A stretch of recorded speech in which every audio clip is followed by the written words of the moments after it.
नमस्कार व्यूअर्स, मैं हूं अमीश देवगन और आप देख रहे हैं प्राइम टाइम का सबसे ज्यादा देखे जाने वाला कार्यक्रम आर पार। और जनता जनार्दन के उल्लास से आपको पता लग सकता है कि आज का कार्यक्रम कितना जोरदार है, जबरदस्त है और शानदार है। देश की सियासत में हर तरफ लाल रंग है, रेड सिग्नल का दौर है। मणिपुर के मुद्दे पर संसद जाम यानी ठप है। राजस्थान में लाल डायरी का सियासी शोर है तो बिहार में बिजली मांगने वाली जनता को नीतीश कुमार की पुलिस ने खून से लाल कर डाला है। लेकिन पहले बात, संसद के मॉनसून सत्र के 7 दिन पूरे हो चुके हैं लेकिन काम शायद 7 घंटे भी नहीं हुआ। और तो और विपक्ष ने सरकार पर ब्रह्मास्त्र चल दिया है, नो कॉन्फिडेंस मोशन का दांव चल दिया है और साथ ही काले कपड़ों में प्रदर्शन करके सियासत में काले रंग का भी तड़का लग गया है। लेकिन दूसरी तरफ समूचे विपक्ष को ललकारते हुए प्रधानमंत्री मोदी राजस्थान वाली लाल डायरी के बहाने भ्रष्टाचार तंत्र और परिवार तंत्र का मुद्दा लेकर मैदान में कूद पड़े हैं और आजाद भारत में पहली बार शायद क्विट इंडिया का नारा लगा दिया गया है और कहा है कि भ्रष्टाचार, परिवारवाद, क्विट इंडिया। लेकिन इसी बीच INDIA वाले गठबंधन के कुछ पार्टनर्स के कारनामे सामने आए हैं, जिनमें कोई हिंदुओं को मंदिर के सामने फांसी देने की बात कर रहा है, ये मुस्लिम लीग है, तो कोई हिंदुओं की आस्था से जुड़े बद्रीनाथ धाम पर सवाल खड़ा कर रहा है, ये समाजवादी पार्टी है। तो आज इन तमाम मुद्दों पर होगी देश की सबसे बड़ी पॉलिटिकल बहस।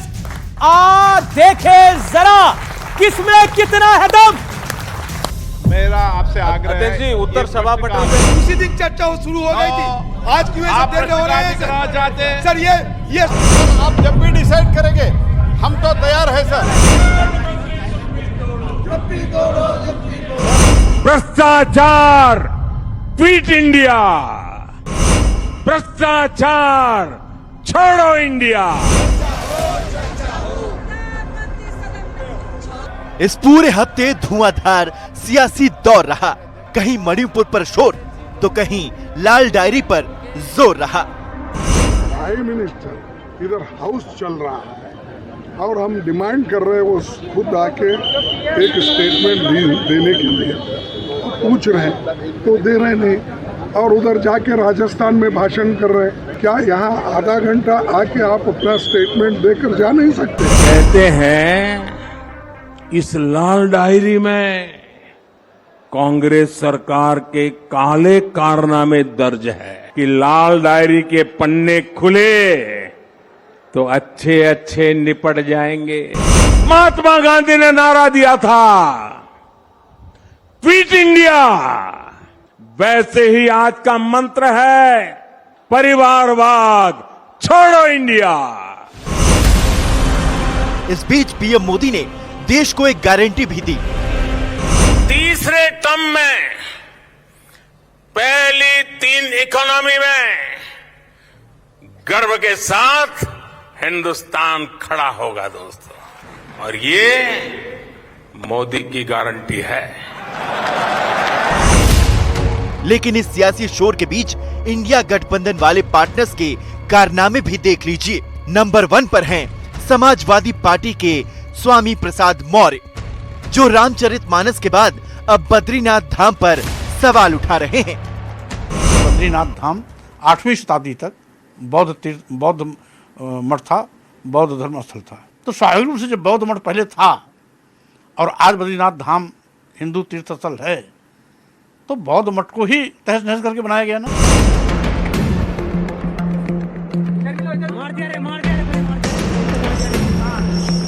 उधर बिहार में लोगों ने बिजली की मांग की तो नीतीश कुमार की पुलिस ने उन्हें बिजली की जगह गोली दी और इस पर नीतीश कुमार के मंत्री जले पर नमक छिड़क रहे हैं। बदमाशी जब करेगा कोई तो पुलिस क्या करेगी? लाठी चार्ज और गोली तो चलती है। और तो और अमेरिका में बैठकर जिस Indian union of Muslim league यानी कि IUML को राहुल गांधी ने सेक्युलरिज्म का सर्टिफिकेट दिया था, वो हिंदुओं को मंदिर के सामने फांसी पर लटकाने और जिंदा जलाने का ऐलान करते दिखे। राहुल गांधी जी और बच्चे में कोई फर्क नहीं है, वो एक बच्चे हैं। सांसद में जब से उनकी सदस्यता गई है, संसद नहीं आ रहे हैं, तो लोकसभा पूरा सुना सुना लगता है। जैसे हमारे आपके बच्चे होते हैं, घर आप जाते हैं तो बच्चों के कारण जो है वो हंसी खुशी किलकारी जो है गूंजती रहती है, क्योंकि बच्चे को बुद्धि तो होती नहीं है। तो आज जनता के बीच इन तमाम मुद्दों पर होगी देश की सबसे बड़ी बहस। तो आज आप सबका अभिनंदन है इस कार्यक्रम में, और मेरे साथ बात करने के लिए मौजूद है गौरव भाटिया, प्रवक्ता और सुप्रीम कोर्ट के जाने माने एडवोकेट, भारतीय जनता पार्टी के प्रवक्ता, उनका जोरदार तालियों से अभिनंदन है। अभय दुबे, कांग्रेस पार्टी के प्रवक्ता, और उनका जोरदार तालियों के साथ अभिनंदन है। आशुतोष वर्मा, प्रवक्ता समाजवादी पार्टी के, उनका जोरदार तालियों के साथ अभिनंदन है। मेरे साथ महुआ माजी है, सांसद है जेएमएम की, उनका जोरदार तालियों के साथ अभिनंदन करिए। पहली बार हमारे स्टूडियो आई हैं। मेरे साथ धीरेन्द्र हैं जो कि प्रवक्ता है एलजेपी के, उनका जोरदार तालियों के साथ अभिनंदन है। और जनता जनार्दन, आपका अभिनंदन है। चलिए इस कार्यक्रम की शुरुआत करते हैं, और पहला सवाल महुआ जी आपसे कर लेते हैं। आप सांसद हैं और सवाल आपसे कर लेते हैं कि 7 दिन हो गए संसद चलते चलते, लेकिन 7 घंटे भी काम नहीं हुआ, और बीजेपी के नेता कह रहे हैं कि कांग्रेस पार्टी और INDIA वाले गठबंधन वाले देश को भी हाईजैक करना चाहते हैं। सबसे पहले मैं नमस्कार करती हूँ, और ये कहना चाहूँगी कि पिछले सत्र में भी हम लोगों ने देखा कि सत्ता पक्ष ने ही नहीं चाहा कि सदन चले। राहुल गांधी माफी मांगो का नारा लगाते रह गए। ये पहली बार इतिहास में हुआ कि सत्ता पक्ष ने ऐसा प्रयास किया कि सदन ना चले। इस बार भी एक छोटी सी जिद को लेकर सत्ता पक्ष ने ये प्रयास किया, बिल्कुल प्रयास किया। इस बार आप देख रहे होंगे कि सिर्फ इतनी मांग है टीम इंडिया की कि माननीय प्रधानमंत्री जी आए और मणिपुर पर 2 शब्द कहें। क्या ये नहीं माना जा सकता है? ऐसा क्या मांग कर लिया विपक्ष ने? और इसी पर 267 के जो नोटिसेस लगातार आ रहे हैं, 50 से ज्यादा, 47, 46 डेली आ रहे हैं, इसके बावजूद आप उस पर बात नहीं कर रहे हैं। नो कॉन्फिडेंस मोशन ले आए हैं, अब तो आए हैं, लेकिन डेट अभी तक फाइनल नहीं हुआ। बात आ जाएगी तो बात खत्म हो जाएगी। फिर लोकसभा स्पीकर ने एक्सेप्ट कर लिया तो डेट भी फाइनल हो जाएगा। धीरेन्द्र सिंह जी, मैं आपके पास आता हूं, और बड़ा स्पष्ट सवाल है। विपक्ष कहता है कि हमारी टीम इंडिया है, नरेंद्र मोदी कहते हैं क्विट इंडिया, परिवारवादियों को भी कहते हैं क्विट इंडिया। तो आप लोग परिवारवाद की श्रेणी में आते हैं, नहीं आते हैं? बिल्कुल नहीं आते। अच्छा, हमारे नेता नहीं, कब से नहीं, शुरू से। अच्छा, आज हमारे नेता, जब उनको संघर्ष करना था, उनके पिता का साया उनके सर से उठ गया। उन्होंने खुद अपने पैरों पे जनता के बीच में रहकर आज भी संघर्षरत हैं, कल भी थे। देखिए, पुत्र होना, किसी बड़े लोगों के, बड़े नेता का होना, ये उनका सौभाग्य हो सकता है, लेकिन आज जिस जगह पे बिहार में राजनीति में वो खड़े हैं, देश की राजनीति में दलितों के एक नेता के रूप में स्थापित खुद को किया है, ये खुद के संघर्ष से ही संभव है। किसी परिवार, लेकिन विपक्ष कह रहा है आ देखिए जरा किसमें कितना है दम। किसमें दम दिखाना है? ये आई डॉट वाले को बोल रहे हैं क्या? आई डॉट पूरा नाम क्यों नहीं ले रहे आप लोग? मुझे डाउट है ना। I doubt, N doubt, D doubt, ये संदेहास्पद जो गठबंधन बना है ना जी, ये संदेह का गठबंधन है। संदेह का गठबंधन, एक दूसरे को क्या उसको बोलते हैं, संदेह से देखते हैं, किसी पर किसी को भरोसा नहीं है, एक दूसरे को ये लोग हर हालत में तोड़ना चाहते हैं। और कांग्रेस को तो आप पुराना जान रहे हैं, ये देश को भी बर्बाद किया है, छोटी पार्टियों को भी बर्बाद की है, और खुद को भी अब बर्बाद करने पर लगे हुए हैं। कांग्रेस को राहुल गांधी को चाह रही है कांग्रेस महात्मा गांधी बनाना। गांधी गांधी होना कॉमन हो सकता है, लेकिन राहुल और महात्मा दोनों में बहुत बड़ा फर्क है। जी, मैं आपके पास वापस आऊंगा, लेकिन अब आशुतोष जी और फिर बीजेपी कांग्रेस के पास में जाता हूं। आशुतोष जी, आपके एक नेता हैं स्वामी प्रसाद मौर्य जी, मतलब उन्होंने क्या सुपारी ली रखी है आप लोगों को निपटाने की? पहले वो रामचरितमानस को माफ करिए मेरे शब्दों को, लेकिन पहले वो रामचरितमानस को लेकर अपशब्द कह रहे थे, अब वो बद्री विशाल के बारे में बोल रहे हैं। विष्णु का धाम, सृष्टि का रचयिता बद्री विशाल के बारे में वो बोल रहे हैं कि वो धाम दूसरा धाम था। क्यों? और उनको प्रमोशन पे प्रमोशन दे रहे हैं। अब क्या राष्ट्रीय अध्यक्ष बनाएंगे उनको? क्या पहली बार बोला था तो महासचिव बना दिया था आप लोगों ने? देखिए, डेमोक्रेसी है समाजवादी पार्टी की, हमारे वहां कोई भी व्यक्ति बोल सकता है, उसमें कोई राष्ट्रीय अध्यक्ष बनने का वो है नहीं है। आप बताइए जिस संदर्भ में बात की गई है, संदर्भ था कि क्या ज्ञानव्यापी में ये सर्वे होना चाहिए, क्या वो चुना चाहिए। वो बार बार कहते हैं कि मूलभूत जो मुद्दे हैं उन पर बात क्यों नहीं करते हो। रिपोर्टर जानबूझ के उनसे पूछना चाहते हैं, तो उन्होंने कहा वो इस तो तरीके- महाराज जानबूझ को बोल के देते हैं, नहीं, रिपोर्टर नहीं, जानबूझ बिल्कुल, के पूछ रहे हैं, नहीं, तो कोई भी वो क्यों जानबूझ के बोल नहीं, देते हैं? अमीश जी, कोई भी तथ्यों की अलग बात नहीं की जाएगी। अगर आपने एंशिएंट इंडियन हिस्ट्री पढ़ी हो, अगर आपने मॉडर्न इंडियन हिस्ट्री पढ़ी हो, तो आप कह सकते हैं कि इस हमारे पृथ्वी में, हमारे हिंदुस्तान में जैन धर्म भी था, बुद्ध धर्म भी था। तो कहीं ना कहीं ये सीरीज तो बहुत लंबी है, कितना खोदोगे?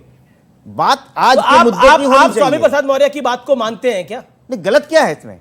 उन्होंने बिल्कुल साफ कहा है कि भाई कहीं ना कहीं अगर आप खोदते चले जाएंगे तो एक एक चीजों में खोदते तो चले आपको जाएंगे। लगता है बद्री विशाल जो बद्रीनाथ धाम है वो एक्चुअली बद्रीनाथ धाम नहीं है? कहने का मतलब ये मतलब है, आप कह रहे हैं नहीं, कि नहीं, हम, अमित जी। आपने एक बात बोली, आपने बोला कि हमारे यहाँ तो सबको इंडिपेंडेंस है बोलने की। मैं कहना चाह रहा हूं कि किसी और धर्म के बारे में बोल के दिखाइए ना, इतनी इंडिपेंडेंस करके दिखाइए। आप अपने नेता को बोलिए, करके दिखाए जरा। देखिए ऐसा करके दिखाए, देखिए, करे, हाँ, करे, बिल्कुल ठीक है, करे। आपने बोला इसके बारे में, बिल्कुल ठीक है। देखिए ये बात बहुत साफ है। अगर आप वास्तविकताओं से जाएंगे, देखिए इमोशन से आप कहीं भी खेल सकते हैं, वास्तविकताओं में जाएंगे तो इतिहास में हर समय सर्वे क्यों हो रहा है? आज ज्ञानवापी का सर्वे क्यों कर रहे हैं आप कह दीजिए ये तो है ही है।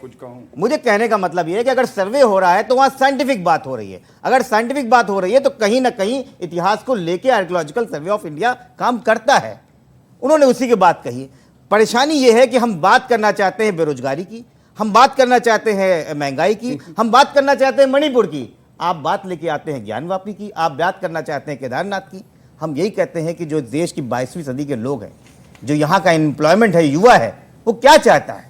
हम क्या चाह रहे हैं संसद में कि प्रधानमंत्री राजस्थान में बोले, लेकिन ठीक है, बहुत सही बात लेकिन बोली। मणिपुर पे बोलने में क्या आपने परेशानी बिल्कुल है? सही बात बोली। हम देश के युवा की बात करना चाहते हैं, 22वीं सदी की बात करना चाहते हैं, लेकिन व्यूअर्स, कोई इमारत खड़ी होती है, उसकी जड़ें अगर कमजोर होती हैं तो वो इमारत जितनी ऊंची बना लो, चाहे 1000 मंजिला बना लो, उसका ढहना तय है। जिस व्यक्ति की जड़ें मजबूत नहीं है वो व्यक्ति ढहना तय है। ऐसे ही संस्कृति है, ऐसे ही देश है और ऐसे ही समाज है।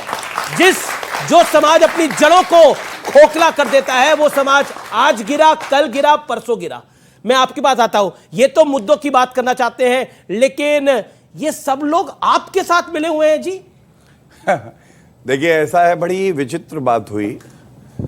जिन पार्टियों पे जनता का कोई विश्वास नहीं है वो अविश्वास ला रहे हैं उस व्यक्ति के खिलाफ जिस पे जनता का विश्वास है जी। ऐसा अविश्वास प्रस्ताव क्या होगा?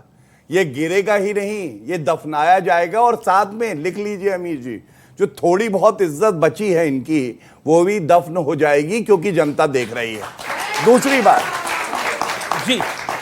दूसरी बात मैं आपको बताता हूं। एक तरफ ये लोग कहते हैं कि हम चर्चा करना चाहते हैं, दूसरी तरफ अभी आपने सुना किस तरह से हिंदुओं की भावनाओं को कुचल दो, मिक्सी में डालो, मिक्स कर दो, फलूदा बना दो, कोई दिक्कत नहीं है, हम सेक्युलर है, सेक्युलर। आपने बहुत सही बात कही। एक शब्द मुसलमानों के खिलाफ म बोल के दिखा दे तो मैं अपना नाम बदल दूंगा, नहीं बोल पाएंगे। और ये जो वायरस है, हिंदू नफरत का वायरस, ये आया कहां से मैं याद दिला देता हूं। एक बात बताइए, ये सवाल मैं आपसे पूछ रहा हूं, ये स्वामी प्रसाद मौर्य आपके साथ थे और इनके पास चले गए हैं, क्या आप लोगों ने जबरदस्ती भेजा है इनके पास? मतलब जब से गए इनका काम खराब कर रहे हैं वो? नहीं, आप आपकी चले अमीर जी, आप तो कहे राहुल गांधी को भी आप ही ट्रेनिंग देके वहां बुलवा रहे हैं, ऐसा है नहीं। देखिए मैं बताऊं, अखिलेश यादव की खुद की सोच देखिए। अखिलेश यादव ने कहा रोड पे जाओ, कहीं भी पत्थर रखो, मंदिर बन जाता है, ऐसे हैं हिंदू। हिम्मत है यही बात किसी और धर्म के लिए कह दे? नहीं कह पाएंगे। और स्वर्गीय मुलायम सिंह यादव जी ने क्या कहा था? अगर और कार सेवकों पे गोली चलानी पड़े तो मैं चला देता, क्योंकि हिंदू हैं। बात आज क्या है, अगर आप चर्चा करना चाहते हैं मणिपुर पे, मैं पत्र लेके आया हूं। देखिए ये मल्लिकार्जुन खड़गे जी का पत्र हो, नीचे अमित शाह जी का। अमित शाह जी ने क्या कहा, बहुत महत्वपूर्ण है। उन्होंने कहा रचनात्मक चर्चा होनी चाहिए, जी। दलगत राजनीति से ऊपर उठो, और मैं विनती करता हूं। और आपको मालूम है खड़गे जी ने क्या कहा इस चिट्ठी में? उन्होंने कहा पहले प्रधानमंत्री जवाब दे, उसके बाद चर्चा होगी। आप बताइए, जो हमारी संसदीय प्रणाली है, आलोचना करेंगे, आप बताएंगे क्या कमी है, लेकिन आप चाहते हैं पहले प्रधानमंत्री जी। ये क्या दिखाता है? ये दिखाता है कि ये महाठगबंधन है, इनको कांग्रेस खुद नहीं पता ये क्या जरूरी है। आप कांग्रेस पार्टी एक बात पे अड़ी हुई है कि संसद के अंदर जब तक मोदी नहीं बोलेंगे तब तक काम नहीं बनेगा। मैं एक हिस्ट्री लेकर आया हूं। मणिपुर हिंसा का इतिहास बड़ा पुराना है। 1993 की मैं बात करता हूं। हिंसा हुई थी और 1993 अप्रैल से 1993 दिसंबर तक हुई थी। गृह मंत्रालय का डाटा आप जाके सर्च कर सकते हैं। अच्छा, एक सेकंड। और राजेश पायलट तब गृह राज्य मंत्री थे, उन्होंने जवाब दिया था। और राजेश पायलट मणिपुर भी गए थे, 3.5 घंटे के लिए गए थे। मैं पूरी आइटनरी उनके लेकर आया। कैबिनेट मिनिस्टर नहीं थे, एमओएस होम थे वो, और वो 3.5 घंटे के लिए मणिपुर गए थे। और उन 3.5 घंटों में उन्होंने 2 घंटे एयरपोर्ट में बिताए थे, 1 घंटा लंच किया था और आधा घंटा क्या किया था मेरी जानकारी में नहीं है। पॉइंट नंबर 2 जो कि बहुत महत्वपूर्ण है, आप इस मामले पे चाहते हैं कि देश के प्रधानमंत्री बोले। क्या आपको लगता नहीं है कि कांग्रेस पार्टी जिस तरह से बीता इतिहास है 1993 से लेकर उसके बाद का, क्या आपको लगता नहीं है सवालों के घेरे में आप भी हैं? अमीश देवगन जी, इन सारी बातों से भारतीय जनता पार्टी की सरकार के इन पापों पर पर्दा नहीं डाला जा सकता। 80 दिन से अधिक हो गए हैं। आइए मणिपुर की गलियों में ले चलता हूं मैं आपको। सुनिए उसकी वेदना, उसकी पीड़ा और उसके ताप को। चीख निकली थी मगर होठों में दब कर रह गई। छटपटाई निर्वस्त्र वो, तड़पी और ढह गई।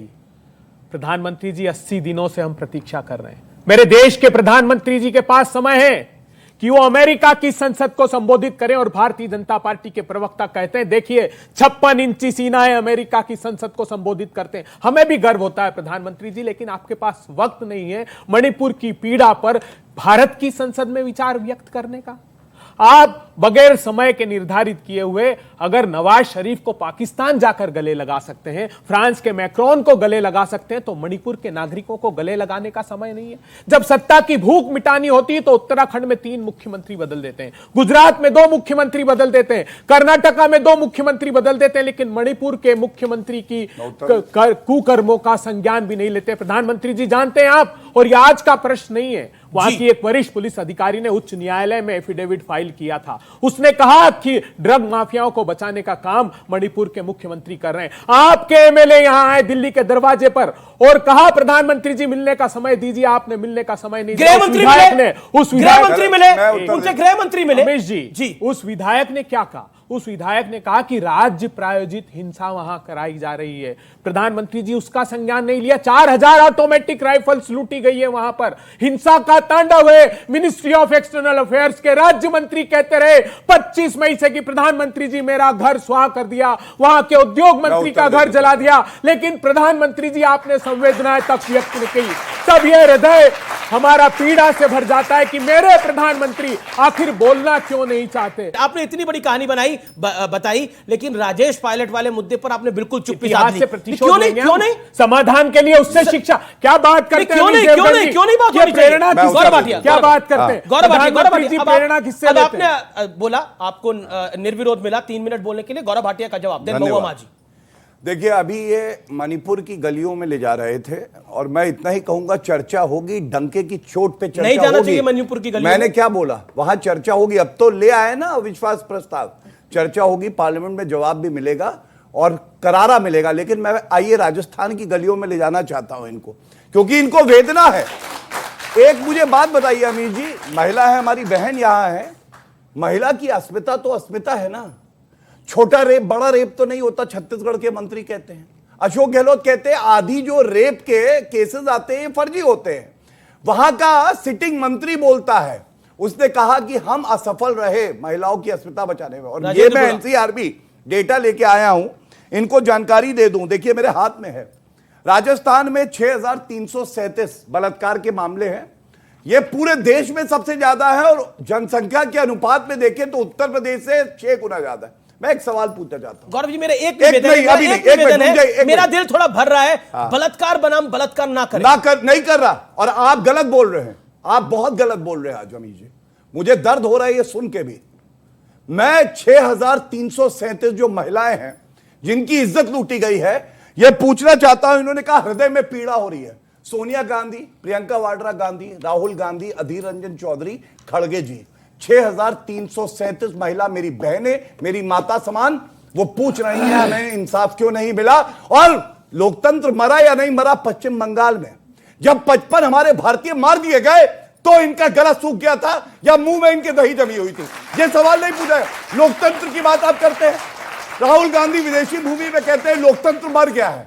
अगर भारत का लोकतंत्र मर गया है तो आज ये जो आए 4 बिंदु हैं महागठबंधन के, ये क्या कर रहे हैं? लोकतंत्र तो मर चुका है। और अंत करूंगा एक बात कह के, ये जो राहुल गांधी ने सर्टिफिकेट दिया था IUML को, IUML इनके नाम में भी आई इंडिया का ही है, लेकिन हिंदुओं को काटने की बात करते हैं। मैं पूछना चाहता हूं, लोकतंत्र मरता है या नहीं मरता है? राहुल गांधी अपना सर्टिफिकेट सेक्युलर का वापस लेंगे या नहीं? ये हमारी वेदना और इसमें कोई चर्चा नहीं जी जी जी। मैं एक महुआ माझी के पास जा रहा हूं, फिर आपके पास आता हूं। महुआ माझी, देखिए दो चीजें हैं बहुत महत्वपूर्ण। एक, आपका गठबंधन है, आप कह रहे हैं हम साथ साथ हैं, तो मीठा मीठा गपगप और कड़वा कड़वा थू थू नहीं हो सकता, क्योंकि बिहार के अंदर इन्हीं लोगों का खून बहाया जा रहा है।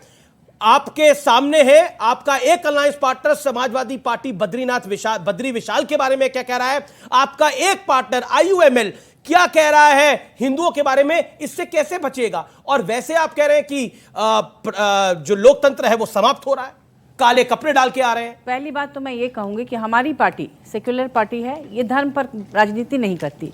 और दूसरी बात कि इतने संवेदनशील मामला में जब महिलाओं को इस तरह से प्रताड़ित किया जा रहा है, जो वीडियो सामने आए हैं वो देखने लायक नहीं है। ऐसे में जो हमारी महिला और बाल कल्याण मंत्री हैं, वो उन्होंने क्यों नहीं कोई ऐसा बयान दिया?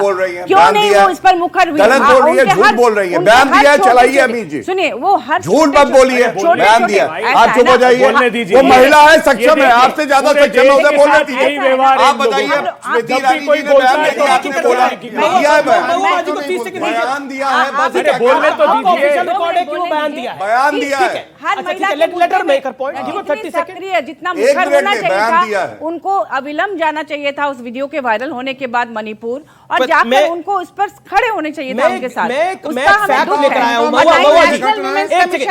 नेशनल विमेंस कमीशन को भी जाना चाहिए था। ये दोनों ही क्यों साइलेंट है, ये एक बड़ा सवाल है।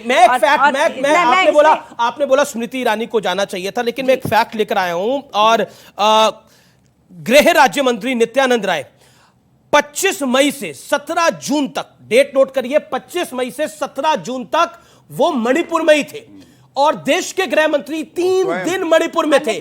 मैं 3 दिन मणिपुर में थे, 3 दिन मणिपुर में थे। यही कहा ना कि शांति बहाली हो चुकी है, और जबकि उनके आने के बाद ये वीडियो वायरल हुआ और वहां पर अशांति थी। अच्छा, अगर वहां शांति बहाली होती तो क्यों नहीं वहां पर इंटरनेट कनेक्शन का? देखिए, जैसे ही लोकसभा का, जैसे संसद का सत्र आना था, वीडियो वायरल हो गया। और वेस्ट बंगाल, अगर ये वीडियो किसी के पास तभी था, तभी इसको सामने लेके आना चाहिए था।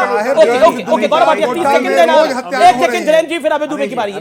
मैं आपको मौका दूंगा, गौरव भाटिया, क्योंकि उन्होंने पॉइंटेड सवाल पूछा। पॉइंटेड सवाल का उत्तर संक्षिप्त में 30 सेकंड में देता हूं। महिला के साथ गलत हो उसी को रोकना है, और जो गलत करे वो जेल की सलाखों के पीछे हो, यह हमें सुनिश्चित करना है। मैडम ने ये उत्तर नहीं दिया, एनसीआरबी का ही डेटा दे रहा हूं। जो क्राइम है, रेप के केसेस हैं जी, ये उत्तर प्रदेश के गुना 3 गुना है। झारखंड में 1425 रेप, जो लास्ट एनसीआरबी का डेटा है वो 1425।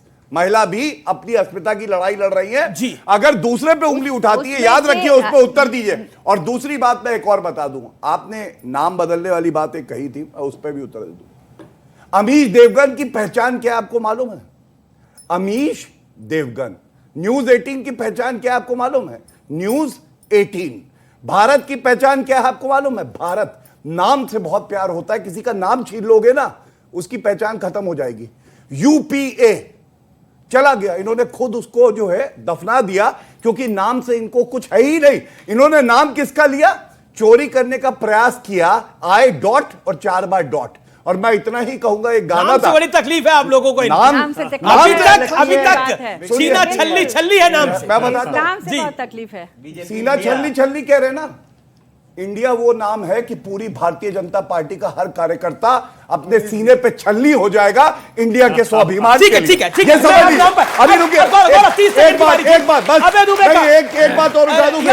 ये अच्छा है इसलिए जी। एक मूवी थी क़यामत से क़यामत तक, अच्छा। उसमें एक गाना था, पापा कहते हैं बड़ा नाम करेगा, बेटा हमारा बड़ा काम करेगा। यहां भी एक है, पापा कहते हैं बदनाम करेगा, बेटा हमारा पलटू राम बनेगा। और यही है राहुल गांधी।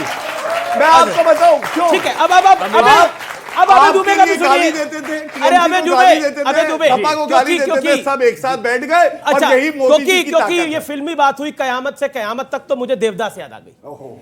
और देवदास क्यों याद आ गई ये भी मैं बता देता हूं आपको। और आप तो खुद फिल्मों में बड़ी दिलचस्पी रखते हैं, डायलॉग वायलॉग लिखते रहते हैं, जो मेरी जानकारी है। एक बात बताइए, देवदास में एक गाना था, ये मुझ पे किसने हरा रंग डाला, ये मुझ पे किसने लाल रंग डाला, ये लाल डायरी राजेंद्र गुड़ा ने आप पे क्यों उड़ेल दी? बैठे बैठे मुसीबत बन गई आप लोगों की। अमीश देवगन जी, मैं उसका भी जवाब दूंगा, जरूर दीजिएगा, लेकिन बिल्कुल 100%। लेकिन बोल हाथों में आप बोल ले दीजिए। कहा धीरेन्द्र जी, आप बीच में बोलने दीजिए ना, चलते हुए आ रहे हैं, कंपनी बात थोड़ी है। हाथों में जी जी जी बोलिए। 2 लोगों की मौत हुई है। हाथों में कागज और तस्वीर रखते हैं, नियत में ऐब रखते हैं, जब भी मुंह खोलते हैं तो जुबान पर फरेब रखते हैं। अब मैं आपको एक बात बताऊं, ये देखिए, ये अमित शाह साहब की जारी की हुई रिपोर्ट है। वो बता रही कि महिलाओं के खिलाफ सबसे ज्यादा क्राइम रेट। कौन सी रिपोर्ट है? एनसीआरबी। हाँ, ये एनसीआरबी डेटा है। अभी जी इधर आइए, आप प्लीज इधर आइए। महिलाओं इधर आइए के ना। खिलाफ, अरे इधर आइए, महिलाओं के खिलाफ देश को पता चल, इधर आइए, चलिए। अरे इधर देखिए, एक मिनट रुकिए। वो पहले बोले नहीं, वो बोलेंगे वही। एनसीआरबी डेटा 2021 का, राजस्थान 6337 अब एक मिनट, यूपी बहुत अच्छा 2845। ये देखिए, अब बताइए, कागज झूठे वाले अब ये डेटा देखिए, से। ये असली डेटा है, ये झूठे देखिए, डेटा से दिखाइए। अब ये देखिए, दिखाया ना। अब इनकी बारी। अब ये देखिए, असम का क्राइम रेट हिंदुस्तान में महिलाओं के खिलाफ सबसे ज्यादा 168। उसके बाद भारतीय जनता पार्टी शासित राज्य हरियाणा, उसका 119। उसके बाद अरे ये आपके पास भी है डेटा, क्या छुपाते हो आप? हिंदुस्तान में सबसे ज्यादा महिलाओं के खिलाफ अपराध 59,000 उत्तर प्रदेश में। मैं बस एक बात बोलूंगा, हत्या और बलात्कार उत्तर प्रदेश में। और मैं यहाँ कोई भारतीय जनता पार्टी शासित राज्यों को नीचे दिखाने के लिए बात बस रेप वर्सेस नेम, रेप ना करें हम। ये हमने ये अमीश जी, कैसे होता है? अगर डेटा पे अध्ययन करके चर्चा पहले दिन से ये बात। जी जी, पर प्रधानमंत्री कह रहे हैं क्विट इंडिया परिवारवाद को और भ्रष्ट तंत्र को। प्रधानमंत्री जी, परिवारवाद की आपसे बढ़कर किसने व्याख्या की? 70,000 करोड़ का घोटाला लगाया अजीत दादा पवार, परिवारवादी। उस 3 दिन बाद आपने उसको शामिल कर लिया, प्रफुल्ल पटेल को कर लिया, हसन मुंशरिफ, जिसके तो अजीत पवार भ्रष्टाचारी है आपकी राय में? एक सेकंड, अजीत पवार भ्रष्टाचारी है भारतीय जनता पार्टी ने प्रेस आपकी राय में? आपकी राय में? आपकी राय में मेरी राय की नहीं? सुनिए अमीश, एक सेकंड, अजीत दादा पवार भ्रष्टाचारी आया ना? एक सेकंड, अमीश आया ना? मोदी जी की, मैं मोदी जी को छोड़िए ना, मोदी जी तो आपके राय में, अरे मैं एजेंसी नहीं हूं। आपकी राय में क्या है? मैं एजेंसी नहीं हूं, मैं राय कैसे दूं? मोदी जी की ईडी ने कहा कि 826 करोड़ के घोटाले का आरोपी है। मोदी जी की ईडी पे भरोसा करते हैं आप? नहीं, कोर्ट, उन्होंने तो कोर्ट में दिया। तो सोनिया गांधी और राहुल गांधी भ्रष्टाचारी हैं। अरे भ्रष्टाचार में डूबे हो आप, भ्रष्टाचार में तो ये डूबे हैं। आर पार में रुकेंगे व्यूअर्स एक ब्रेक के लिए, लेकिन ब्रेक के उस पार जनता पूछेगी सवाल, नेता देंगे जवाब। आप देख रहे हैं आर पार का जोरदार एडिशन शुक्रवार को न्यूज 18 इंडिया पर। ब्रेक के बाद भी नहीं, मिस्टर इंडिया और सिस्टर इंडिया में भी फंसे हुए हैं अभी। अच्छा। अभी तो घर का सामान उठा के मोदी जी ने बाहर फेंक दिया। मोदी जी ने नहीं, नीतीश कुमार जी ने बाहर फेंक फेंकवाया दिया है। साहब, दिल्ली के दरवाजे पर। लेकिन वेदना व्यक्त नहीं कर सकते, पार्टी तोड़ दी इनकी। भैया लाल टी शर्ट वाला आ गया, ला खड़े हो जाओ, क्या सवाल लाए हो भाई? लाल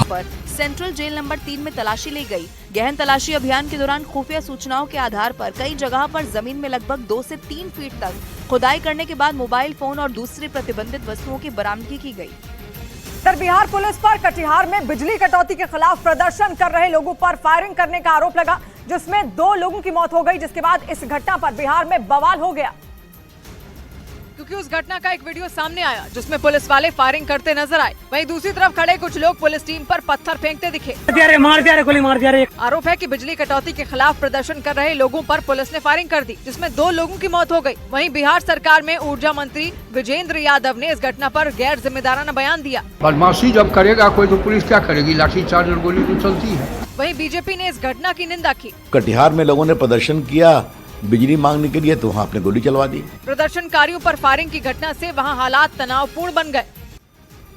और इधर पश्चिमी उत्तर प्रदेश में कुछ घंटों की बारिश ने कहर बरपा दिया। मेरठ और हापुड़ से आई तस्वीरों को देखकर ऐसा लगा मानो सड़कों पर सैलाब आ गया हो और सड़कें लबालब भरी हुई दिखाई दी। और जो तस्वीरें सामने आई उसमें सड़क तालाब बन गई।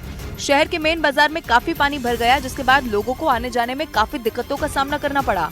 उधर हापुड़ में भी हालात कुछ इसी तरीके के दिखाई दिए। वहां भी कुछ घंटों की बारिश लोगों के लिए मुसीबत बन गई। पूरा शहर पानी पानी हो गया। इस बीच लोगों के घरों और दुकानों में भी पानी घुस गया, जिससे लोगों की मुश्किलें बहुत ज्यादा बढ़ गई। लोगों के मुताबिक शहर में पानी की निकासी न होने के चलते बरसात के मौसम में हर साल स्थानीय लोगों को इसी तरह की परेशानी झेलनी पड़ती है, लेकिन नगर पालिका का इस ओर कोई ध्यान नहीं। उधर आंध्र प्रदेश के पलनाडु में वहां के मुख्यमंत्री की पार्टी के कार्यकर्ता और विपक्षी पार्टी टीडीपी के समर्थक आपस में भिड़ गए। ये बवाल तब हुआ जब टीडीपी के समर्थक वहां के एक विधायक के खिलाफ प्रदर्शन करने लगे, लेकिन जैसे ही टीडीपी के कार्यकर्ताओं ने उनका विरोध किया वो भड़क गए और उन्होंने उन पर पत्थरबाजी शुरू कर दी। इस घटना का एक वीडियो भी सामने आया जिसमें दोनों पार्टी के समर्थक एक दूसरे पर पत्थरों की बारिश करते नजर आए। बवाल तब हुआ जब वाईएसआर-सीपी के विधायक ब्रह्मा नायडू के खिलाफ टीडीपी के समर्थक प्रदर्शन कर रहे थे। इस दौरान वहां ब्रह्मा नायडू का काफिला गुजरता दिखा, जिन्हें रोकने के लिए टीडीपी समर्थक आगे आ गए, जिससे नाराज होकर विधायक ब्रह्मा नायडू बाहर आ गए और टीडीपी समर्थकों से बहस करने लगे। हालांकि बाद में वो चले गए, लेकिन उनके जाते ही दोनों पार्टियों के समर्थक एक दूसरे से भिड़ गए। हालांकि बाद में पुलिस ने किसी तरह से लोगों को समझाकर मामला शांत करा दिया। और उधर महाराष्ट्र के ठाणे में मूसलाधार बारिश से कई इलाके पानी में डूब गए हैं। वहां इतनी ज्यादा तेज बारिश हुई है कि सड़कें पानी में गायब नजर आई और कई जगह तो घुटनों तक पानी भर गया। महाराष्ट्र के ठाणे से भारी बारिश के बाद जो तस्वीरें सामने आई उनमें जगह जगह पानी भरा हुआ दिखाई दिया। जलभराव की वजह से गाड़ियों के पहिए तक पानी में डूब गए और सड़कों पर हर तरफ सिर्फ और सिर्फ पानी का कब्जा दिखाई दिया। सड़क पर पानी भरने की वजह से गाड़ियों की रफ्तार पर भी ब्रेक लग गया। कई जगह तो सड़क पर आए सैलाब के बीच स्कूटर और गाड़ियां ही फंस गई। कहीं ज्यादा पानी होने की वजह से ऑटो और स्कूटर खराब हो गए, जिन्हें लोग धकेलते हुए पानी के बीच से निकालने की कोशिश करते हुए नजर आए। हालांकि इस बीच बीएमसी के कर्मचारी भी लोगों की मदद करते हुए जरूर दिखाई दिए। ठाणे के लोगों को फिलहाल भारी बारिश से निजात मिलती नहीं दिख रही, क्योंकि मौसम विभाग ने महाराष्ट्र के कई जिलों में मूसलाधार बारिश का अलर्ट जारी कर दिया है। भारी बारिश की चेतावनी के बाद ठाणे में सभी स्कूलों की छुट्टी कर दी गयी। उधर यूपी के सीतापुर से मारपीट का हैरान कर देने वाला एक वीडियो सामने आया। बताया गया कि मामूली विवाद में दो पक्ष आपस में भिड़ गए, जिसकी वजह से कई लोग घायल हो गए। क्योंकि वहां दो पक्षों के बीच मामूली बात पर हुए विवाद ने तूल पकड़ लिया, जिसके बाद मारपीट होने लगी। दोनों तरफ से जमकर लाठियां चली, जिसके हाथ जो लगा वो एक दूसरे पर फेंक दिया। कई लोगों ने तो ईंट पत्थर भी फेंके। बताया गया कि एक पक्ष के लोग बाजार में कुछ खरीदने गए थे, तभी पैसों के लेन देन को लेकर दूसरे पक्ष के लोगों से उनका विवाद हो गया, जो देखते ही देखते इतना बढ़ गया कि दोनों पक्ष एक दूसरे के खून के प्यासे हो गए। हर तरफ से लाठियां, ईंट और पत्थर बरसने लगे, जिसकी वजह से दोनों पक्ष के कई लोग घायल हो गए। हालांकि मामले की जानकारी मिलते ही पुलिस ने पहुंचकर सभी घायलों को अस्पताल भिजवाया और दोनों पक्षों के कई लोगों को हिरासत में ले लिया। उत्तर प्रदेश के सीतापुर से मारपीट का हैरान कर देने वाला एक वीडियो सामने आया। बताया ये गया कि मामूली विवाद में दो पक्ष आपस में ही भिड़ गए और जिसकी वजह से कई लोग घायल भी हो गए, जिन्हें बचाने के लिए वायुसेना की मदद ली गई, जिसके बाद वायुसेना ने एयरलिफ्ट कर उफनती नदी में फंसे सभी 6 लोगों की जान बचा ली। जानकारी के मुताबिक ये लोग नदी के तेज बहाव में फंस गए थे और अपनी जान बचाने के लिए जमीन खोदने की मशीन पर चढ़ गए। इसकी जानकारी मिलते ही वायुसेना ने मोर्चा संभाल लिया और इन 6 लोगों को बचाने के लिए पूरी ताकत झोंक दी। रेस्क्यू के लिए वायुसेना ने 2 हेलीकॉप्टर्स उतारे, जिनकी मदद से सैलाब में फंसे लोगों को एयरलिफ्ट कर बचाया गया। वरंगल से जो वीडियो सामने आया उसमें जमीन खोदने की मशीन के चारों तरफ सिर्फ और सिर्फ सैलाब दिखाई दिया। तेलंगाना में लगातार हो रही भारी बारिश की वजह से बाढ़ जैसे हालात बने हुए हैं। उधर फिलीपींस के बेंगेत इलाके में पहाड़ खिसकने का डराने वाला एक वीडियो सामने आया, जिसमें कुछ ही सेकंड में पहाड़ का एक हिस्सा वहां गिर गया, जिसकी वजह से वहां मौजूद लोगों में दहशत मच गई। और इसका जो वीडियो सामने आया उसमें कुछ लोग उस पहाड़ के पास काम करते नजर आए। तभी अचानक पहाड़ का वो हिस्सा धीरे धीरे गिरने लगा और कुछ ही सेकंड में उस पहाड़ का मलबा तेजी से नीचे आ गया, जिसे देखकर वहां मौजूद लोग डर गए और अपनी जान बचाकर भागने लगे। लेकिन वहां खड़ी उनकी गाड़ी उसके चपेट में आ गई और पहाड़ से जो मलबा गिरा वो उसे अपने साथ ले गया। हालांकि गनीमत ये रही कि वो लोग सही वक्त पर वहां से भाग निकले और कोई बड़ा हादसा होने से टल गया। बताया गया कि इस हादसे की वजह से वहां के कई घरों को भी नुकसान पहुंचा। और उधर तेलंगाना के वरंगल में उस वक्त लोगों की सांसें अटक गई जब 6 लोग नदी में अचानक से ही पानी बढ़ने से फंस गए और इस खौफनाक मंजर को देखकर वहां लोगों की सांसें थम गई। क्योंकि जो वीडियो सामने आया उसमें पहाड़ से चट्टानें खिसककर नीचे की ओर गिरती हुई दिखाई दी। जिसके बाद वहां नीचे का इलाका पहाड़ के मलबे से ढक गया और आसपास सिर्फ पत्थरों की बारिश होती दिखी। लगातार हो रही बारिश के बाद पहाड़ का हिस्सा खिसककर नीचे गिर गया, जिससे उधमपुर रियासी का बुद्धल मार्ग पूरी तरीके से बंद हो गया और लोगों को काफी दिक्कतों का सामना करना पड़ा। दक्षिण अमेरिका के देश पेरू में भ्रष्टाचार के आरोपियों को संसद में जगह देने पर लोग भड़क गए, जिसके बाद राजधानी लीमा में ऐसा हंगामा शुरू हुआ कि पुलिस के भी हाथ पांव फूल गए, क्योंकि लोगों ने संसद भवन के बाहर ही प्रदर्शन करना शुरू कर दिया। प्रदर्शनकारी काफी देर तक शांतिपूर्वक तरीके से संसद भवन के बाहर धरना देते रहे, लेकिन जब वो वहां से नहीं हटे तो पुलिस ने उन्हें जबरदस्ती उठाने की कोशिश की, जिस पर प्रदर्शनकारियों का गुस्सा भड़क गया और वो पुलिस वालों से ही भिड़ गए। जिसके बाद पुलिस ने सख्ती बरतते हुए आंसू गैस के गोले दागे और लोगों को वहां से खदेड़ने की कोशिश की। प्रदर्शनकारियों ने आरोप लगाया कि वहां जिन 2 नए सांसदों को चुना गया उन पर भ्रष्टाचार के आरोप हैं, जिनकी जांच चल रही। यही वजह है कि लोगों ने सांसदों के खिलाफ मोर्चा खोल दिया और जोरदार प्रदर्शन किया। और उधर उत्तराखंड के नैनीताल में एक बड़ा हादसा होते होते टल गया। वहां 12 यात्रियों को लेकर जा रही रोपवे ट्रॉली 150 फीट ऊपर ही बेरिंग टूटने से अटक गई, जिसका हैरान कर देने वाला एक वीडियो भी सामने आया, जिसमें 12 जिंदगी हवा में ही अटकी हुई नजर आई। इस दौरान रोपवे में मौजूद लोगों में हड़कंप मच गया। जानकारी मिलने पर रोपवे का संचालन करने वाली संस्था के कर्मचारी वहां पहुंच गए और रोपवे ट्रॉली से सफर कर रहे 12 लोगों को करीब 1 घंटे तक चले रेस्क्यू के बाद 150 फीट की ऊंचाई से रस्सी के सहारे सुरक्षित नीचे उतारा, जिसमें 6 विदेशी पर्यटक, 5 स्कूली बच्चे और 1 आदमी को एक-एक कर नीचे उतारा गया। कर्मचारियों ने बताया कि तकनीकी खराबी के कारण रोपवे ट्रॉली ऊपर अचानक से ही बीच में अटक गई थी।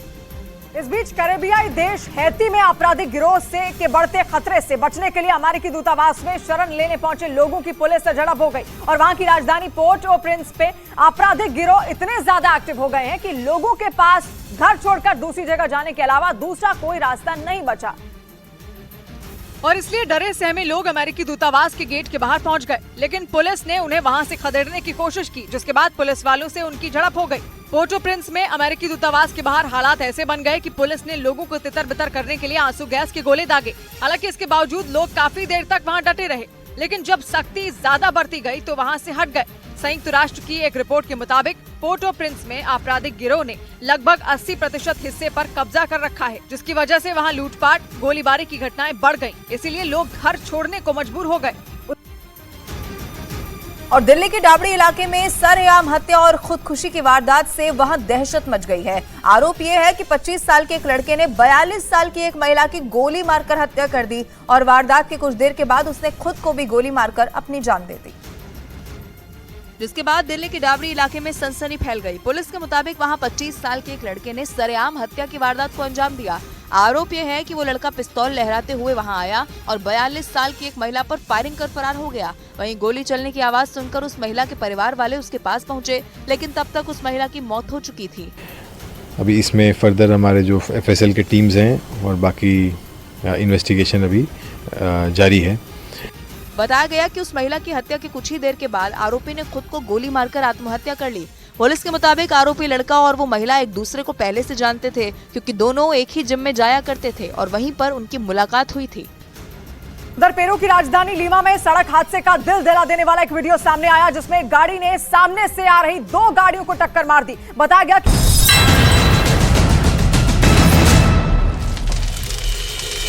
सर्वप्रथम मेरा कांग्रेस के प्रवक्ता महोदय से प्रश्न है कि जब आप अविश्वास प्रस्ताव देने की बात आई तो आप गौरव गोगोई को आपने अकेले भेज दिया। आप INDIA की बात करते हैं, वहां पर ना समाजवादी पार्टी का कोई प्रतिनिधि था, ना या INDI जो भी आपके 26 दल थे उनका कोई प्रतिनिधि साथ में नहीं था, तो आप किस गठबंधन की बात करते हैं? खड़गे जी ने उस विषय पे माफी मांग ली है, माफी मांग ली है, वो मामला कंट्रोवर्शियल हो गया था। हाँ बोल, आप भी कुछ कहना चाहते हैं? मांग लीजिए। उसको संसदीय कार्यप्रणाली का आपको अंदाज नहीं है। 50 सांसदों के हस्ताक्षर के बगैर अविश्वास का प्रस्ताव नहीं दिया। अरे तो सबसे ले लेते 50 सांसदों के हस्ताक्षर उसमें है। महुआ जी कुछ तो हुआ होगा क्या आपको लगता है? मैं तो हर मीटिंग में रहती हूँ सुबह में, लेकिन ऐसी कोई बात नहीं हुई थी और कोई विवाद भी नहीं हुआ। पता नहीं ऐसा कैसे आप लोग कह रहे हैं। मैं परिवारवाद पे कुछ बोलना चाहूंगी। अगर परिवारवाद से भाजपा को इतनी नफरत है तो अभी हाल में जिन लोगों को शामिल किया गया उसमें चिराग पासवान भी है और इसके पहले विक्रमादित्य सिंधिया को भी आपने कांग्रेस से लिया, ज्योतिरादित्य सॉरी ज्योतिरादित्य को भी आपने लिया। अच्छा, अब सबसे बड़ी बात, पहले आप कहते थे कि वन वर्सेस ऑल, अभी आपने भी उसका जिक्र किया, तो फिर आपको क्या जरूरत थी कि जिस दिन बेंगलुरु में हम लोगों की मीटिंग हुई उसी दिन आपने दिल्ली में मीटिंग रखी और आंकड़ा गिनाया कि हमारे साथ 38 पार्टियां हैं? तो ये मुझे समझ में नहीं आता है कि दोहरा मापदंड क्यों है। आप जिस कारण से और उसमें 9 तो लोकसभा के चुनाव नहीं लड़ी पार्टियां, 38 में से वही कह रही है वो, 16 पार्टियों का एक भी सांसद नहीं। मैं अब आपको 2 बाइट सुनाना चाहता हूं। पहली बाइट है माननीय अखिलेश जी की और दूसरी बाइट है माननीय प्रधानमंत्री नरेंद्र मोदी की। पहले आप अखिलेश जी को सुनिए। यदि आप जीते हैं तो आपका प्रधानमंत्री कौन होगा सर? हम तो इतनी चॉइस है जी। आपको महिला प्रधानमंत्री चाहिए तो महिला प्रधानमंत्री आपको मिलेगी, आपको बुजुर्ग प्रधानमंत्री चाहिए तो बुजुर्ग प्रधानमंत्री मिलेंगे, आपको नए प्रधानमंत्री चाहिए तो नए प्रधानमंत्री मिलेंगे। क्या चाहिए आपको बताओ? वैसे नाम बताओ। और बीजेपी में कोई चॉइस नहीं, सोचो आप आपकी तरफ से क्या। और अब आपको मैं प्रधानमंत्री मोदी की एक बाइट सुनाता हूं। ये बहुत पुराना इंटरव्यू है, प्रसून जोशी ने करा था एक इंटरव्यू लंदन में, आइए देखिए जरा। अगर मकसद है तो मेरा देश अजरा अमर है। दुनिया याद करे तो मेरे देश को याद करे, मेरे देश के भविष्य को देखें, मेरे देश के लिए दुनिया गर्व से कहें ये एक देश है जो मानव कल्याण का रास्ता दिखा सकता है, विश्व को संकटों से बाहर निकालने का सामर्थ्य इस धरती में है, ये दुनिया को पता चले। मोदी की छवि चमकाने में मुझे इंटरेस्ट नहीं है, हिंदुस्तान की छवि चमकाने के लिए जिंदगी खपाने में मुझे इंटरेस्ट है। एक तरफ प्रधानमंत्री की कई चॉइस है और दूसरी तरफ प्रधानमंत्री कहते हैं मेरी चॉइस है भारत को बेहतर बनाने की। गौरव भाटिया, अखिलेश जी कह रहे हैं प्रधानमंत्री की तो कई सारी चॉइस है, फीमेल चाहिए, मेल चाहिए, बुजुर्ग चाहिए, मतलब इतनी ऑप्शंस वो तो दे रहे हैं। मैं समझाता हूं। This is a very serious discussion, let's not laugh. करीब से भी उन्हें जानता हूं, मैं समझा देता हूं, आम जनता को ऐसे समझ में नहीं आएगा, लेकिन एक बात जरूर कहूंगा, बन जाओ भारत की वॉइस, जनता नहीं मांगेगी कोई और चॉइस। ये है नरेंद्र मोदी जी। और ये क्या कहना चाह रहे थे आपको मालूम है? जब अखिलेश जी ने कहा हमारे पास तो चॉइस है, बीजेपी के पास चॉइस नहीं, उन्होंने कहा महिला चॉइस मांगोगे तो डिंपल यादव जी हैं, अगर आप बुजुर्ग मांगोगे तो रामगोपाल यादव जी है 75 साल के, अगर युवा मांगोगे तो अक्षय यादव है, लेकिन होगा यादव परिवार से ही, और किसी को मौका नहीं देंगे। तो कहना ये बीच में मैं नहीं बोला, आपकी बारी में बोलिए। जी आशुतोष शर्मा के पास और आप अपनी बात को रखिए। उसके अलावा एक बात हुई, इन्होंने परिवारवाद की कर डाली। परिवारवाद की बेड़ियों ने इनको जकड़ रखा है। और आप बताइए, मोदी जी से कह रहे हैं, अगर मैं कहूं मोदी जी की जो माता जी थी स्वर्गीय, अब उन्होंने कभी एसपीजी सुरक्षा नहीं ली होगी, वो कभी ऐसा नहीं है कि जनता के रुपए से अपनी शान शौकत बढ़ाती थी। यहां रॉबर्ट वाड्रा भी एयरपोर्ट जाता था तो उसकी जामा तलाशी नहीं होती थी, क्योंकि वीवीआईपी था, बोर्ड में उसका नाम नीचे लिखा होता था। मोदी जी के पिताजी ने विरासत में उन्हें राजनीति नहीं दी, अथक परिश्रम, ईमानदारी और मेहनत करके उन्होंने दिखाया कि देश का प्रधानमंत्री एक आम नागरिक बन सकता है। इस बात का उदाहरण है मोदी। ठीक है आशुतोष जी, ये जो चॉइस लेकर आ रहे हैं आपकी, महिला भी चॉइस है, बुजुर्ग भी चॉइस है, युवा भी चॉइस है, तो ये सारे चॉइसेस के साथ आप जनता के बीच में जा रहे हैं। नहीं, ठीक है मीर जी, साथी जो हैं कभी हमारे साथ रहा करते थे और शायद इसी एनालिसिस की वजह से आज वो हमारे साथ नहीं है। वो होता है, लोग सोच नहीं पाते हैं, समझ नहीं पाते हैं और इसलिए अपने हिसाब से चले जाते हैं। कोई बात, ठीक है, कोई बात नहीं, कोई बात नहीं। अरे बोलने होता है, अच्छी लगती है। अब होता क्या है कि अगर किसी को कीचड़ पसंद है तो हमें तो कमल खिलाना है। हमें कोई आशुतोष जी की बात नहीं खिलता है, कीचड़ में ही खिलता है, तभी तो आपको रखा है। कोई बात नहीं, आप रहिए कीचड़ में रहिए, कोई प्रॉब्लम नहीं। देखिए, इस देश के लोकतंत्र इतिहास से हमको सीखना चाहिए। जब सन 77 का इलेक्शन हुआ था, जनता पार्टी बनी थी, तो इस देश में प्रधानमंत्री के बहुत से चेहरे थे। कोई कह रहा था चंद्रशेखर जी। कितने दिन चली थी जनता पार्टी की? देखिए, सरकार लोकतंत्र में इसीलिए चली थी, 18 महीने चली थी, 18 महीने चली थी। और अधिनायकवाद दूसरी पे आइए, देवेगौड़ा जी की सरकार कितने महीने चली थी? अब अभिषेक आइए, आईके गुजराल की सरकार कितने महीने चली थी? सुनिए, तो आप क्या कहना चाहते हैं? बीपी सिंह की सरकार कितने महीने चली थी? क्या कहना चाहते हैं? गठबंधन की सरकार अच्छी नहीं होती है?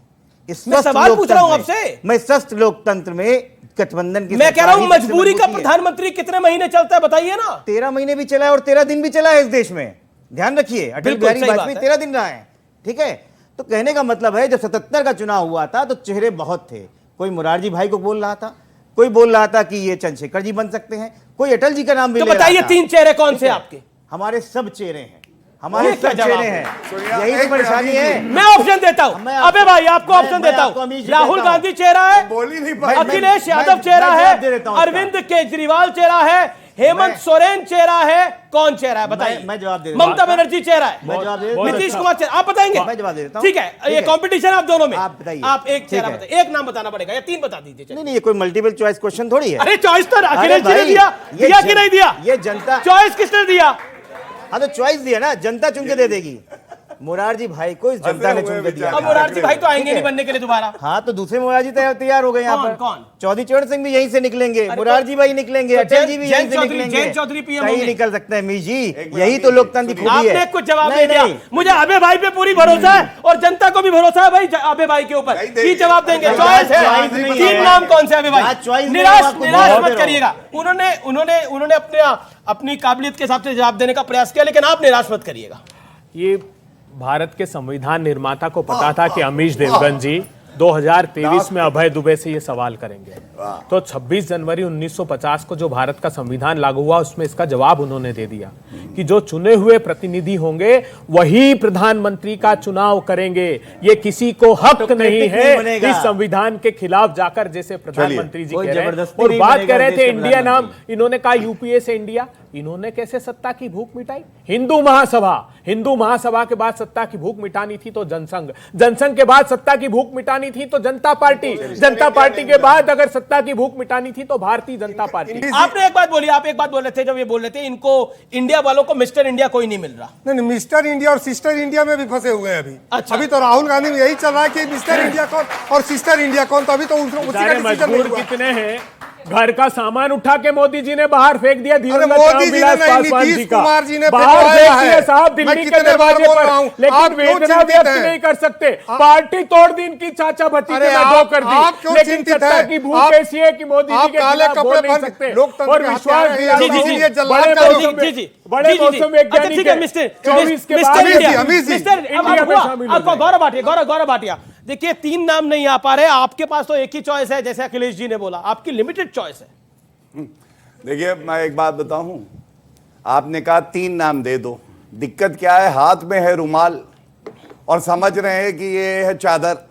अब अपने को छुपाए या दूसरे को छुपाए, इतनी बेशर्मी है। नाम कैसे दिया जाता है? देश की जनता के दिल की धड़कन कोई है तो नरेंद्र मोदी जी है। डंके इंडिया का नाम अब देखिए, अभी नहीं बोले जी, ये सब देखिए, ये सब मत करिए, कार्यक्रम है जी।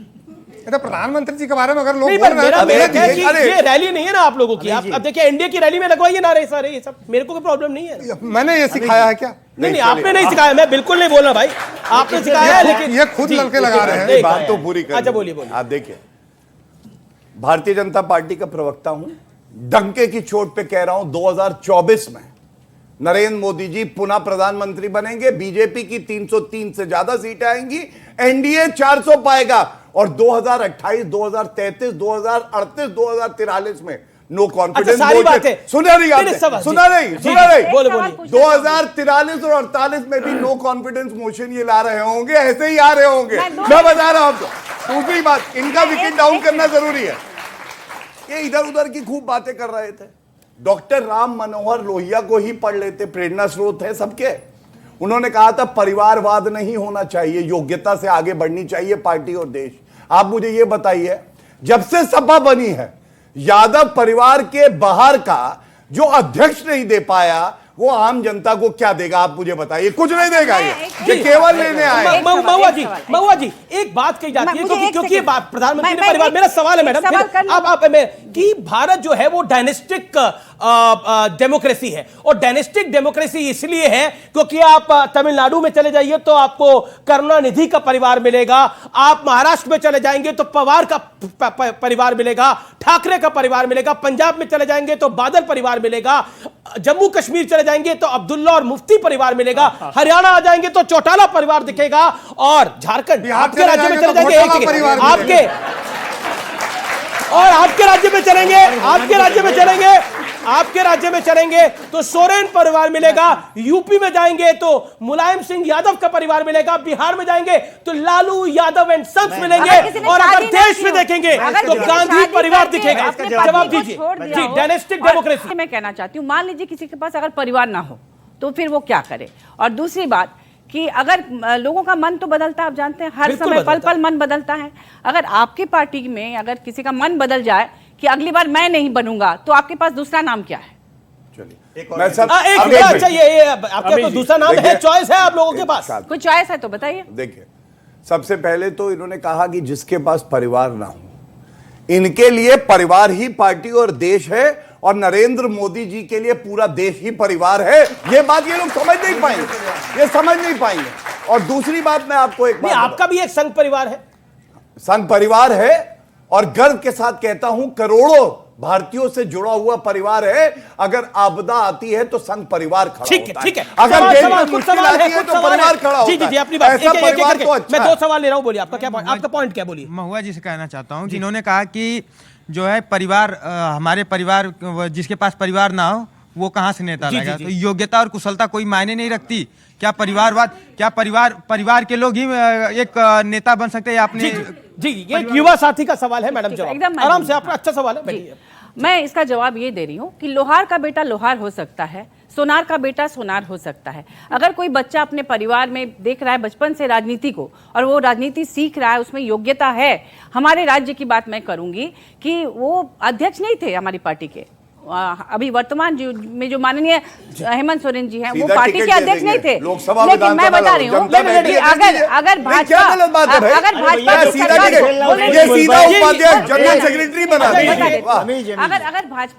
सवाल पूछा गया 10 सेकंड पे जवाब। अगर भाजपा की मजबूत सरकार को केंद्र में और राज्य में भी डबल इंजन की सरकार को अगर हराकर वो अपनी सरकार वहां बनाते हैं, तो फिर इसमें योग्यता का कहाँ अभाव है? उन्होंने तो जनरल सवाल पूछा, काबिलियत नहीं सवाल पब्लिक के सवाल जरूरी है भैया ने, आज जिसने पूछ लिया आप। ओके आपका क्या पॉइंट है, बोलिए। सर, आपने कहा कि गांधी परिवार नहीं परंपरा है, तो ये परंपरा और कितनी देर तक चलेगी और कितने लंबी चलेगी ये बता दें सर। देश की जब तक उनमें त्याग की भावना कूट कूट कर भरी है तब तक चलेगी, जब तक देश की जनता स्वीकारेगी तब तक चलेगी। और जहां तक भारतीय जनता पार्टी का प्रश्न है तो परिवारवाद से इनको परहेज नहीं पर आपने बोला एक मिनट में बताता हूं, परिवारवाद 10 सेकंड में जवाब। बिल्कुल जी। जम्मू कश्मीर जाते हैं तो मुफ्ती परिवार के साथ सत्ता की भूख मिटाने के लिए गठबंधन करते हैं, महाराष्ट्र जाते हैं तो शिवसेना ठाकरे परिवार के साथ गठबंधन करते हैं, बादल परिवार के साथ पंजाब में गठबंधन करते हैं। अब इनको पीयूष गोयल जी के पिताजी कौन थे पूछ लीजिए, धर्मेंद्र प्रधान जी के पिताजी कौन थे पूछ लीजिए, पंकज सिंह जी जिनके पिताजी राजनाथ सिंह जी हैं कौन पूछ लीजिए, सिंधिया परिवार पूरा का पूरा उन्हें पूछ लीजिए। लंबी परिवार की परंपरा इनकी भी है। प्रधानमंत्री जी डरे हुए हैं, डर इसलिए है क्योंकि जब सारे अपोजिशन के लोग एक साथ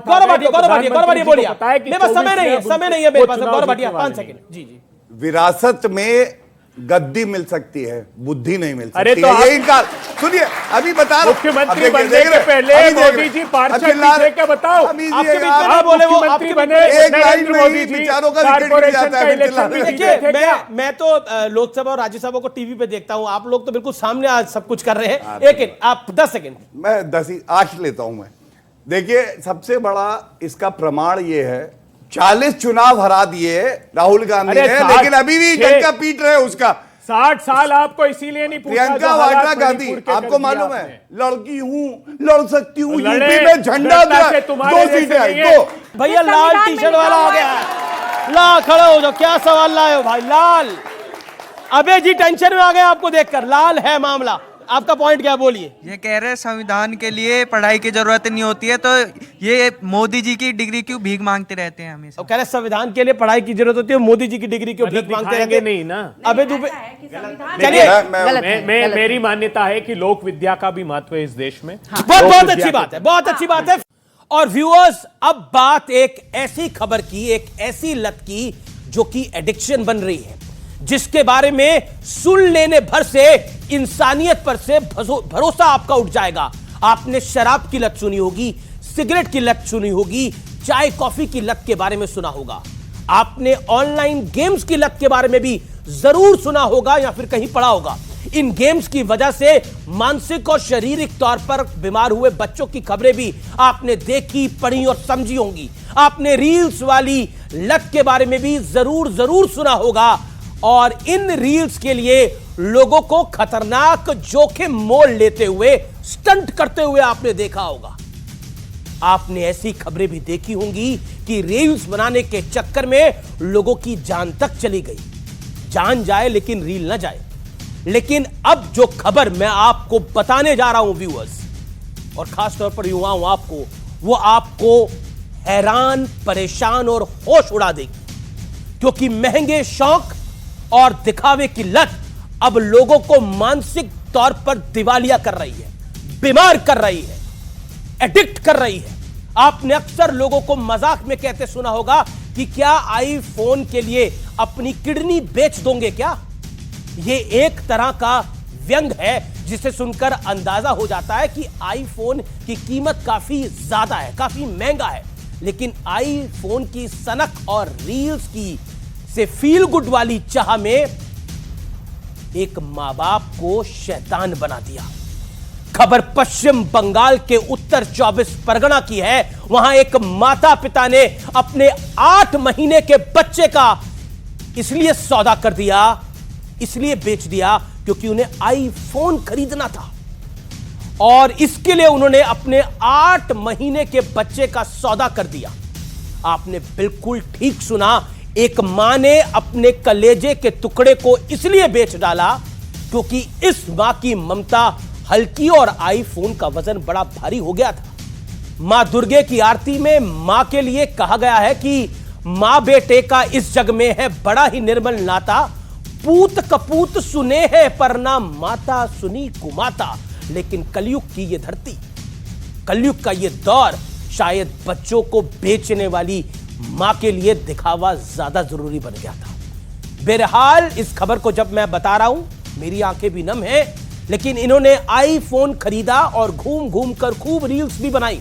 हालांकि अब पुलिस ने बच्चे को बेचने और खरीदने वाली दोनों महिलाओं को अरेस्ट कर लिया है, गिरफ्तार कर लिया है। लेकिन फैक्ट यह है कि इस बच्चे का पिता पहले भी अपनी 7 साल की बेटी को बेचने की कोशिश कर चुका है, लेकिन तब वो कामयाब नहीं हुआ था। लेकिन जरा सोचकर देखिए, दिखावे वाला भूत, स्टेटस का हवा हमारे दिमाग पर किस कदर हावी होता जा रहा है कि जिन बच्चों के लिए मन्नतें मांगी जाती हैं, दुआएं मांगी जाती हैं, उन्हें बेरहमी से कैसे कोई बेच सकता है, वो भी सिर्फ एक फोन के लिए। आखिर हम किस और बढ़ रहे हैं? इंटरनेट, आर्टिफिशियल इंटेलिजेंस यानी एआई टेक्नोलॉजी हमारे सुविधा के लिए है। इससे अपने जीवन को आप आसान बनाने का काम करिए, इससे अपने जीवन को गुलाम मत बनाइए। और इस खबर को आप तक पहुंचाने का मेरा मकसद सिर्फ और सिर्फ इतना है कि किसी भी चीज की लत बहुत बुरी है। और खास तौर पर मैं अपने युवा साथियों से यह कहना चाहता हूं कि रील्स बनाइए, खूब बनाइए, लेकिन अपनी और अपने परिवार की कीमत पे नहीं, अपने मानसिक दिवालियापन को उजागर करके नहीं। रील्स तब तक सही हैं जब तक आप वही हैं। रील्स तब गलत हो जाती हैं जब आप सिद्धांतों को मोड़ देते हैं और इंसानियत को शर्मसार कर देते हैं। फिलहाल मैं अपने इस कार्यक्रम के एडिशन को यहीं समाप्त करता हूं। यह खबर आज जनहित के लिए, कोई और कारण नहीं है, सिर्फ और सिर्फ जनहित के लिए। ज्यादा से ज्यादा शेयर करिएगा, बस निवेदन यही।